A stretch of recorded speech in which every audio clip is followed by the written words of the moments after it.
রব্বুল আলামিন, আমরা সকলে আজকে সিরাজগঞ্জবাসী এখানে একত্রিত হয়েছি। তোমার কাছে আমরা প্রার্থনা জানাই, আমাদের একটি প্রার্থনা, আমাদের নেত্রী তিনি চলে গেছেন, তিনি যে সমস্ত ভুল ভ্রান্তি করেছেন তার আত্মা মাগফিরাত কামনা করি। তুমি তাকে সকল ব্যাপারে মাফ করে দিও প্রভু, তুমি তাকে মাফ করে দিও। রাব্বানা তাকাব্বাল দোয়া ইয়া আরহামার রাহিমিন, আমিন। ডান সাইড থেকে কৃষক দলের একটি বিশাল মিছিল আমাদের মঞ্চের দিকে ঢুকছে। আমি কৃষক দলকে ধন্যবাদ জানাচ্ছি। আপনারা যেখানে আছেন সেখানেই থেকে যাবেন। আর পিছন দিক থেকে, ডান সাইডের পিছন দিক থেকে আপনারা কেউ ধাক্কা দিয়েন না, বসে পড়েছে কিন্তু এখানে এখানে সামনে সবাই বসে পড়েছে।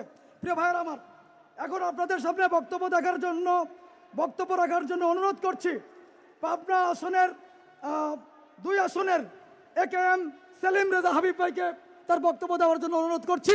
আমাদের নেতা কিন্তু ঢুকে পড়েছে, খুব সংক্ষেপে বক্তব্য দেওয়ার জন্য। বিসমিল্লাহির রহমানির রহিম।